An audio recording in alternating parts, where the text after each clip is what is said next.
En la presencia del Señor con gratitud y alza tu voz con jubiloso. Para los idólatras degenerados que practican tales cosas, el juicio de Dios es inevitable.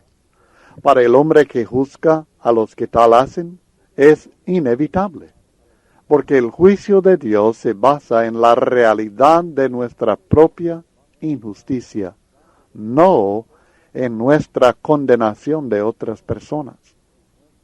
Pregunta el apóstol Pablo, ¿y piensas esto?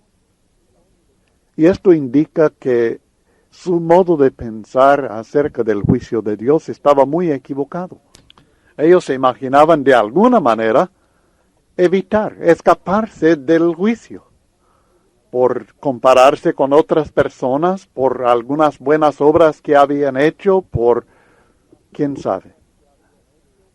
Pero estaban muy equivocados, porque la cita del juicio final es una que todos guardaremos y es una condenación que caerá con toda seguridad y sin parcialidad sobre todo pecador. No solamente los degenerados paganos, sino también el hombre moralista que juzga a los que tal hacen, porque él también lo es, pecador. Además, en los versículos 4 y 5 aprendemos otro atributo del juicio de Dios, y es que es justo.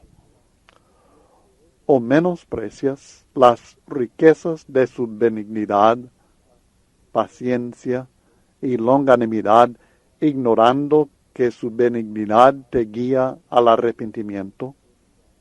Pero por tu dureza y por tu corazón no arrepentido, atesoras para ti mismo ira para el día de la ira y de la revelación del justo juicio de Dios.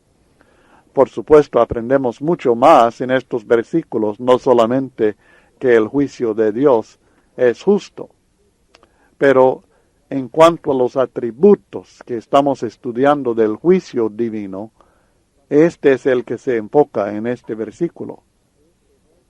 Debemos entender que no es posible usar la benignidad de Dios, la paciencia de Dios o la longanimidad de Dios como pretexto para seguir pecando.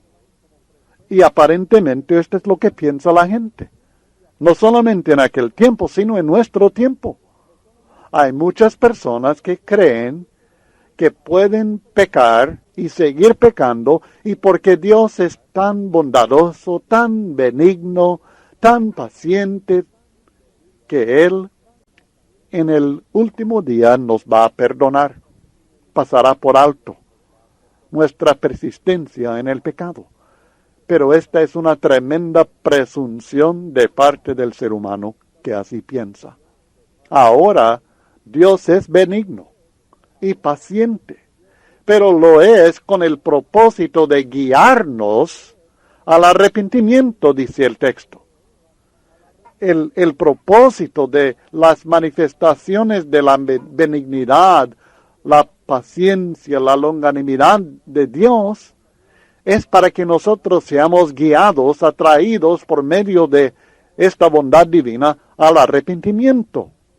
No para que sigamos pecando, no para que tengamos pretexto para persistir en el pecado. Este es el mismo mensaje que encontramos en otros textos, como por ejemplo lo que dice el profeta Ezequiel, o Dios por medio del profeta Ezequiel declara al pueblo de Israel hace tantos años: diles, vivo yo, dice Jehová el Señor, que no quiero la muerte del impío.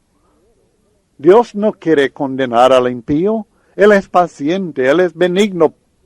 Él no quiere la muerte del impío, sino que se vuelva el impío de su camino y que viva.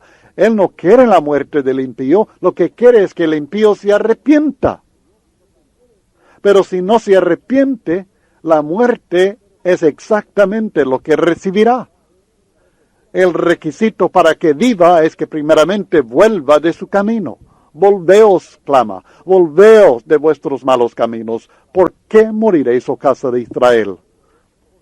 Así que el arrepentimiento es lo que Dios tiene en mente por medio de su benignidad expresada y su paciencia expresada para con el ser humano. Malinterpretan los hombres. En 2 Pedro capítulo 3 y el versículo 9, él dice, el Señor no retarda su promesa, hablando de la promesa del fin del mundo, de su venida, del juicio final. El Señor no retarda su promesa, según algunos la tienen por tardanza, sino que es paciente para con nosotros. ¿Por qué existe todavía el mundo? Porque Dios es paciente para con nosotros. ¿Por qué no destruye Dios todavía el mundo? Porque es paciente para con nosotros, no queriendo que ninguno perezca. Dios no desea la condenación del pecador. Dios desea su salvación. Él no desea que ninguno perezca, sino, dice el texto, que todos procedan al arrepentimiento. El propósito de la paciencia de Dios en retardar en este sentido su venida, la destrucción de este mundo, es porque Él quiere que algunos más se arrepientan. No es para que tengan pretexto para seguir pecando. Pero el día de juicio, según el versículo 5 de nuestro texto en Romanos capítulo 2, el día de juicio será día de ira para todo pecador. La ira de Dios siempre se revela contra toda impiedad e injusticia de los hombres, como ya aprendimos en Romanos capítulo 1 y el versículo 18. Muchos no pueden concebir que Dios sea amor y al mismo tiempo fuego consumidor, pero es cierto. Es verdad. Dios es amor, pero esto no describe todo el carácter de Dios. Dios es también fuego consumidor.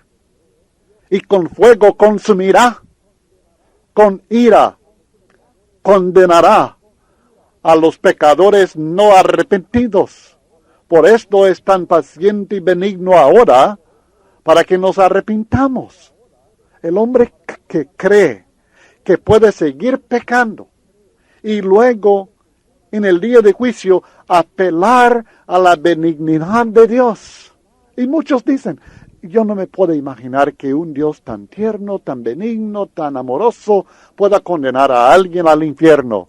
Aunque usted no se puede imaginar tal cosa, esto es exactamente lo que Dios revela en su palabra. Que sí, ese Dios de amor también es un Dios justo y santo que va a condenar al pecador en el día final si no se arrepiente y acude a su Hijo Jesucristo para ser salvo.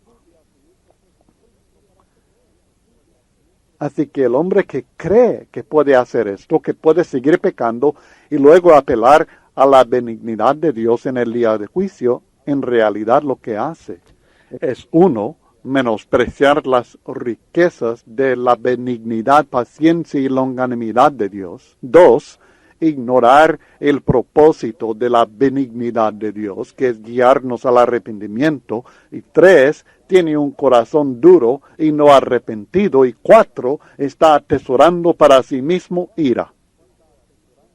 Estos son cuatro atributos de las personas que creen que pueden continuar con su vida tal como quieren hacerla, pueden seguir pecando y luego apelar a la benignidad de Dios en el día de juicio, según Romanos 2, 4 y 5. Tomemos uno por uno estas verdades acerca de estas personas, porque son muchas personas las que así piensan. Hay muchas personas que sorprendidas estarán en el día final porque pensaban que Dios era tan bondadoso, tan perdonador, que podían ellos llegar por sus propios méritos y por la pura bondad de Dios en el día final y estar bien, a pesar de no haberse arrepentido durante su vida. Lo primero que hacen es que menosprecian las riquezas de su benignidad, paciencia y longanimidad. ¿Saben lo que significa la palabra menospreciar? Significa literalmente pensar menos. Subestimar el valor verdadero de algo. Estas personas subestiman el valor, menosprecian, subestiman el valor, el precio de la benignidad, la paciencia y la longanimidad de Dios, que permite que sigan existiendo en este mundo y que les da otra oportunidad y luego otra oportunidad y luego otra todavía. Subestiman el valor de esta maravillosa bendición de Dios.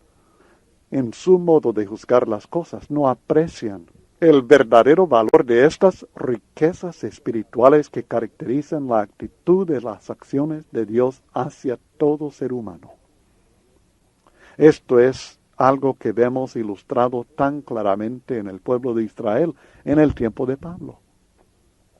Estaban menospreciando las riquezas de la benignidad y la paciencia y la longanimidad de Dios. Y lo vemos durante la historia de ese pueblo, así como en el tiempo de Ezequiel, cuando él está clamando a que ellos se arrepientan. Durante siglos, Dios tuvo paciencia y más paciencia con ellos, y se imaginaban ellos que nunca podrían ser destruidos.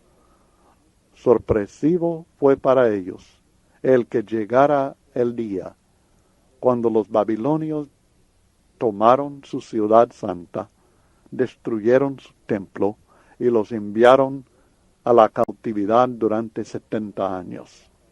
Sorprendente fue para ellos. Más de 600 años después que llegaron los romanos a su lugar santo y destruyeron su templo, destruyeron su ciudad de Jerusalén, una destrucción terrible. Qué pena da hablar de lo que sucedió en aquella ciudad durante la destrucción bajo el general Tito en el año 70 de esta época. Dios nos trata bien a todos. Esta es su benignidad. Nos tolera en vez de responder con la destrucción inmediata que merecemos. Tal es su paciencia. Y en todo esto persevera por mucho tiempo. Esta es su longanimidad. Parece que muchas personas piensan aprovechar este aspecto del carácter divino para vivir como quieren ahora, y luego piensan escaparse de las consecuencias de sus acciones. No sucede tal cosa. Tal vez con la justicia humana, tal vez con la justicia civil, hagan lo que quieran y de alguna manera se escapan, pero de la justicia divina no se escapa ninguno, porque ese juicio final es justo para con todos. Personas que así piensan ignoran, y esta es la segunda verdad acerca de ellos, ignoran el propósito de la benignidad de Dios, que es guiarnos al arrepentimiento. Malinterpretan lo que Dios tiene en mente al tratarnos con tanta benignidad. La benignidad no indica, y así aquí es donde viene la mala interpretación. Piensan las personas que Dios va a hacer caso omiso a una vida de rebeldía, pero eso no es el significado de la benignidad de Dios. El significado de la benignidad de Dios es que Él piensa, por medio de esta benignidad, paciencia y longanimidad, producir en nosotros un cambio. No que persistamos en aquello, sino que cambiemos nuestro modo de pensar y nuestra vida. Esto es lo que Dios quiere lograr, el arrepentimiento, cambio de mente que produce cambio de vida. Y la persona que está pensando de otra manera está malinterpretando el significado del propósito que Dios tiene en mente. La persona que cree que puede seguir pecando y en el día final apelar a la benignidad de Dios es una persona que tiene corazón duro y no arrepentido. Un corazón que ya no está sensible a los actos bondadosos de Dios. Se supone que estos actos de amor divino van a derretir aquel corazón.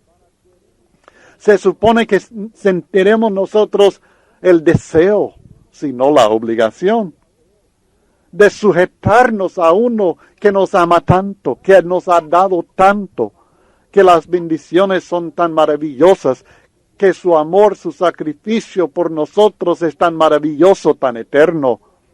Se supone que esto sería el efecto, pero estos actos de amor divino no tienen el efecto deseado en este corazón, porque el corazón de la persona ha perdido sensibilidad. Ya no es sensible, ya no responde de la manera normal, natural al amor de Dios. Como consecuencia, no cambia, no se arrepiente, porque no tiene corazón compungido. Y recuerde que es la tristeza de corazón, la tristeza según Dios, la tristeza de corazón que produce el arrepentimiento. La persona no se va a arrepentir porque su corazón no siente tristeza, sino jactancia, confianza en sí mismo. Es parecida, aunque no exactamente igual, a la condición de los paganos que estudiamos anteriormente y que Pablo menciona en Efesios 4, 17 al 19. Creo que vamos a leer el texto. Esto pues digo y requiero en el Señor que ya no andéis como los otros gentiles, es decir, gentiles paganos que no creen en Dios, que no creen en Jesucristo, que no siguen la voluntad de Dios, paganos incrédulos, que andan en la vanidad de su mente, teniendo el entendimiento entenebrecido, no entienden, ajenos de la vida de Dios por la ignorancia que en ellos hay, por la dureza de su corazón. ¿Por qué tan ignorantes? Porque tienen corazón duro. Porque tienen el entendimiento entenebrecido por corazón duro. Los cuales después que perdieron toda sensibilidad. ¿Nota la comparación? ¿Ve la semejanza con las personas que estamos estudiando en Romanos? Corazón duro. Pierden sensibilidad, se entregaron a la lascivia para cometer con avidez toda clase de impureza. Así es la vida del pagano y así es la vida de la persona que piensa que podrá aprovechar la bondad, la paciencia de Dios en el día final. Tiene un corazón duro y no arrepentido. Es la misma conciencia cauterizada de los falsos maestros que Pablo menciona en 1 Timoteo capítulo 4 versículo 2 y varios otros textos de la Biblia que hablan de la misma condición de corazón. La cuarta verdad que debemos tomar en cuenta acerca de estas personas que creen que pueden seguir pecando y luego en el día de juicio apelar a la benignidad de Dios es que atesoran para sí mismos ira. No lo saben, pero van acumulando algo.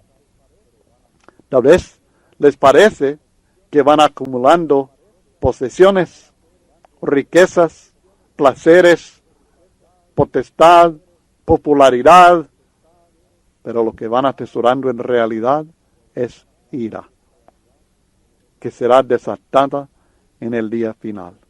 En aquel día, Cristo se manifestará en llama de fuego para dar retribución, justa retribución, según Tesalonicenses 1, 6 al 9, a todos aquellos que no conocieron a Dios ni obedecieron el Evangelio de nuestro Señor Jesucristo, los cuales sufrirán pena de eterna perdición, excluidos de la presencia de Dios y de la gloria de su poder. La ira divina se manifestará en el castigo eterno, lanzados al lago de fuego, enviados al infierno preparado para el diablo y sus ángeles. Mateo 25, 41 y 46. Esto es lo que van atesorando. Tal vez les va bien en esta vida.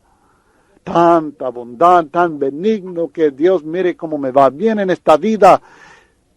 Qué sorpresa, como lo fue para aquel rico en el caso del rico y Lázaro en Lucas capítulo 16. Un momento viviendo en todo lujo, con abundancia, y el siguiente momento en tormento. Ese día, ese juicio justo, será una revelación de la justicia de Dios en relación a los pecados de los hombres que todavía no se manifiesta tan claramente durante esta vida. Ahora, hay muchas ocasiones cuando nos parece que Dios no es justo, porque los pecadores prosperan. Nosotros vemos que las personas no reciben lo que merecen. Y nos parece que los justos a veces reciben lo que no merecen. Pero los injustos, todo les va bien. No tienen problemas aparentemente.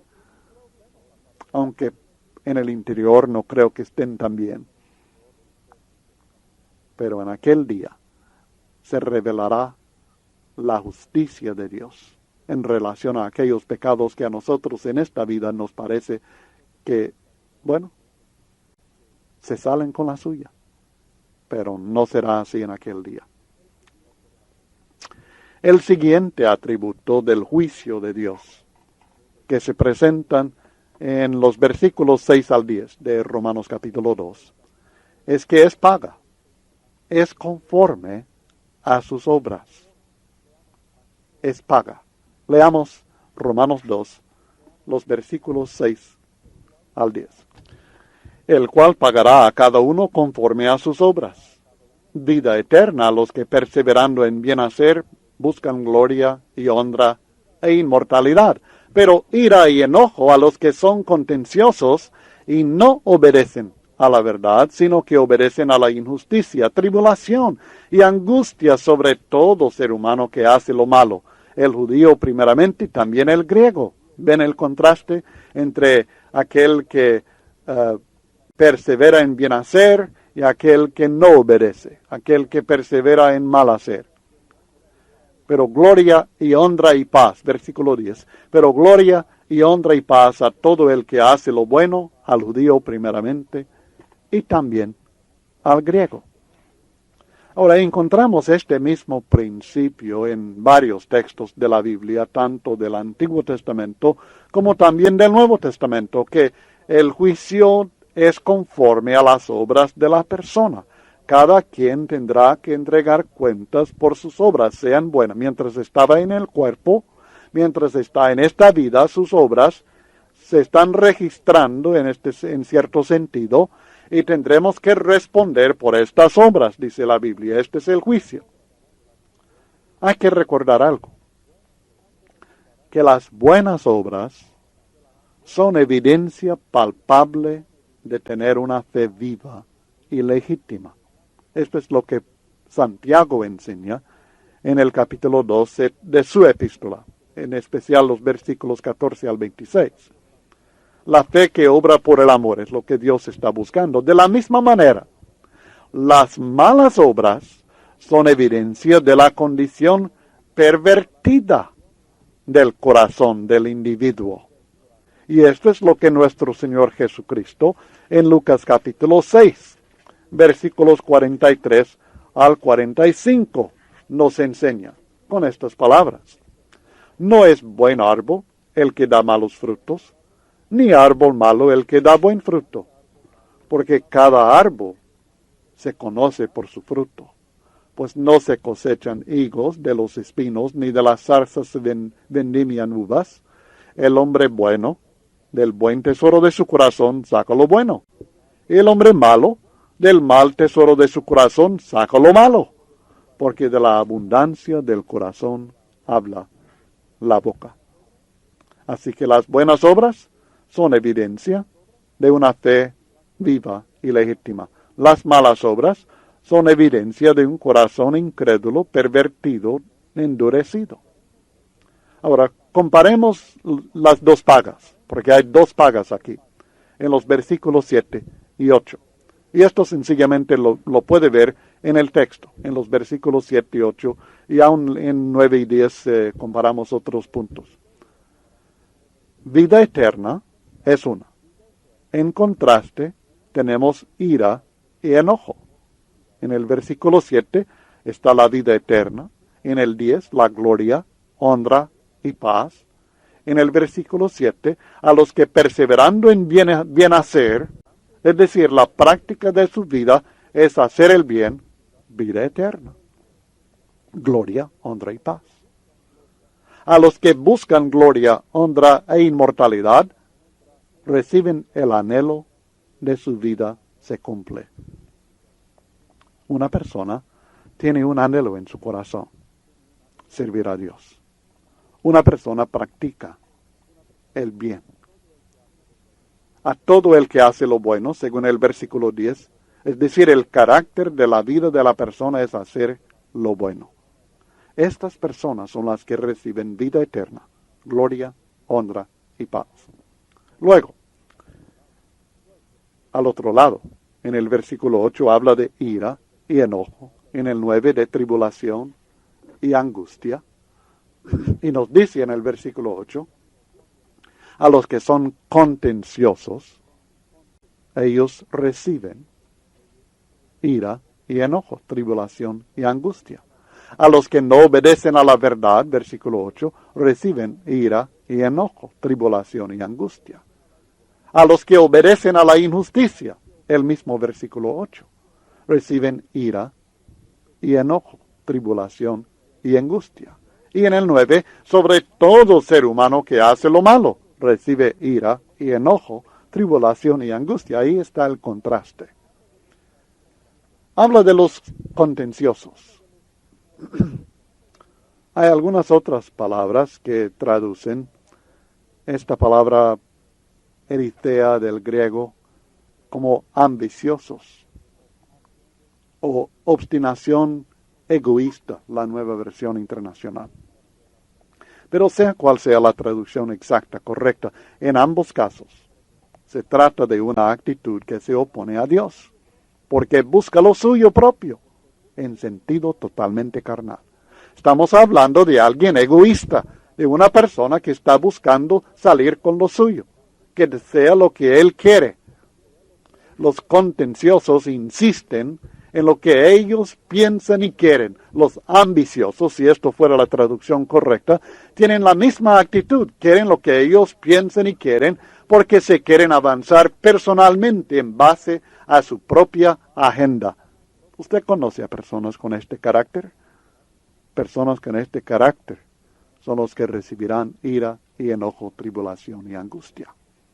Los que no obedecen a la verdad están en la misma condición, porque esto es rebeldía contra Dios.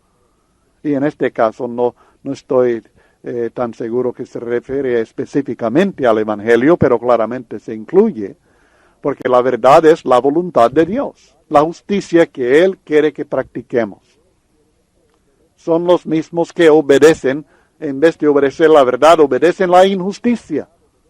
Todos, y es tiempo que todos lo reconozcan, todos obedecemos a algo. Y veremos esto en más detalle en el capítulo 6. La injusticia es la voluntad de la carne, o sea, el pecado. Y hay muchas personas que obedecen la voluntad de su propia carne, o sea, el pecado. Estas personas son las que recibirán ira y enojo, tribulación y angustia. Tendremos que seguir considerando estos contrastes. La paga a los obedientes, en los versículos 7 y 10, la paga a los desobedientes, en los versículos 8 y 9. Por ejemplo, aprendemos que los obedientes recibirán como paga vida eterna, en contraste con la muerte, el castigo eterno y la brevedad de esta vida. Recibirán también gloria, la que Dios nos ofrece, no la de este mundo. Recibirán honra, la de ser exaltado con Cristo en el día final, en contraste con la humillación que sufren muchos hijos de Dios en esta vida, y recibirán paz perfecta y eterna, en contraste con la tribulación que sufre el siervo de Dios en esta vida.